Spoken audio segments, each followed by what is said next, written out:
We are running a lot of clinical studies in several countries.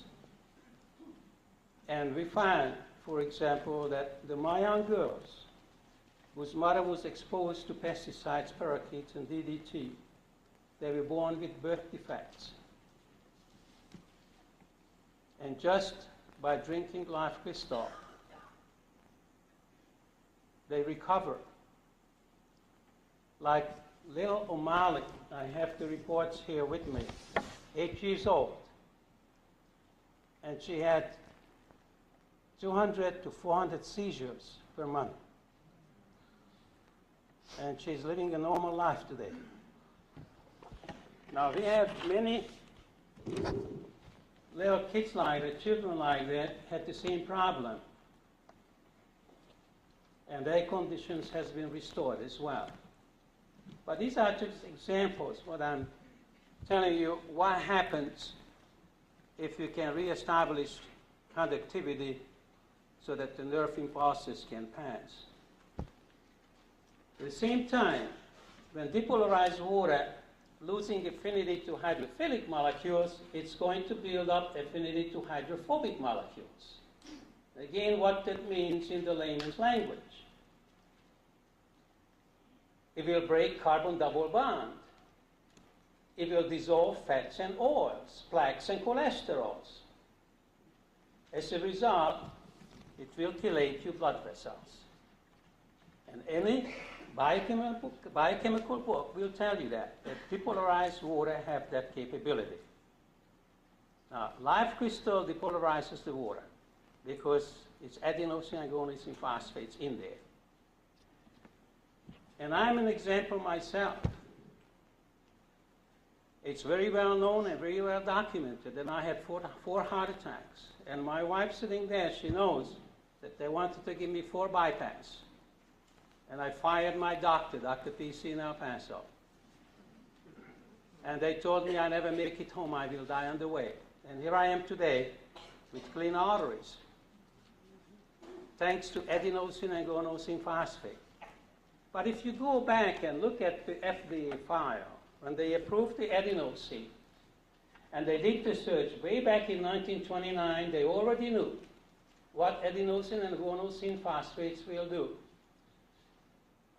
And I wonder why some effort hasn't been spent to come up with a process to produce this compound at an affordable price, to make it available to the world who needs it.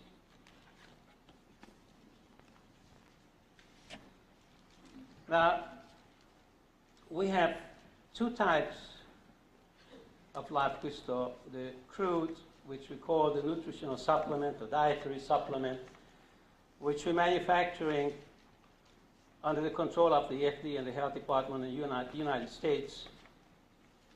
And we're distributing it worldwide, provided we don't put medical claim on it. But we don't have to, because the people will find out what the product will do for them. And they can put the claim on it. We do not have any advertisement, and we do not promote the product out of the U.S. We're shipping it to people who want to buy it and resell it, and it's available to the world. We have to be very careful that we do everything right so that this product will be available for the people in time to come. But we also have the high purity live crystal, which we cannot manufacture or distribute in the United States. But there are other countries that we are allowed to do that. And we are in many countries conducting clinical data scientifically with some major hospitals, with some clinics, and some major figures behind it. We also register the product in a few countries. We also register in the process of registering in several other countries. We're also trying to work and register it in the United States. We have some encouragement from some country that the first approval of both live crystal Chondriana will be here by this coming spring.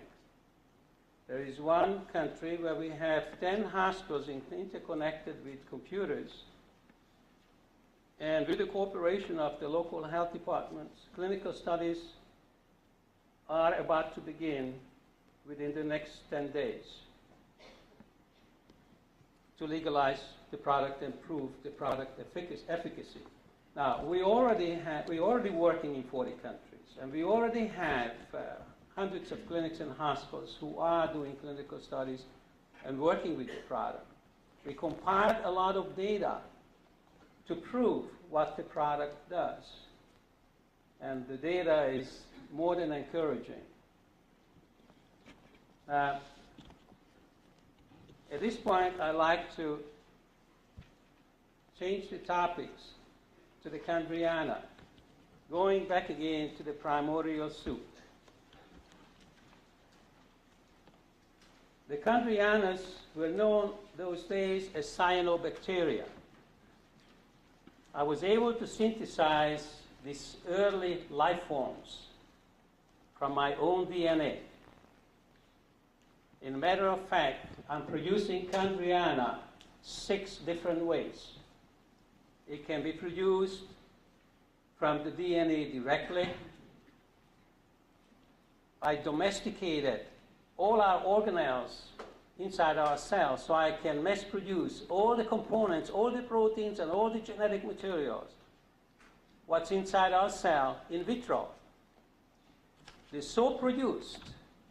the so produced proteins with 2 turns of DNA around it in a dispersed, unpolymerized genetic material, I can call back the Chondriana to life. So that's another way to make the Chondriana. It's made from human genetic material. Whether it's taken from a human or whether it's synthetically made, it's still human genetic material. I also produce Chondriana from primordial cells, from germ cell centers, which is located in several parts of our body. And here I will elaborate a little bit more. I'd just like to say you this much, that I also synthesized the animal Chondrianas. And a horse Chondriana is 5 times the size of a human Chondriana. Instead of 100 micron, it's 500 micron. And in 3.5 billion years ago, the cyanobacteria of a horse was meant to be a horse. And the cyanobacteria of a human was meant to be a human. There is no Darwin evolution.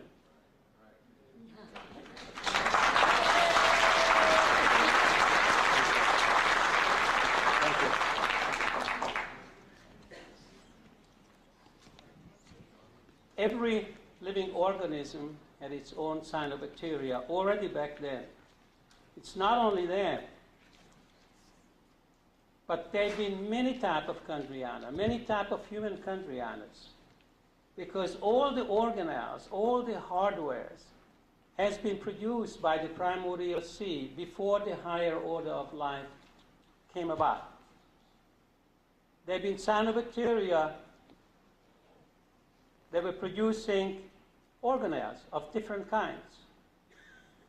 And when finally the great plan came, whoever is behind it and whoever decided that there should be different life forms brought upon this planet, decided what we are going to be at that time. And when all these organelles came together according to the master plan to create a higher order of life,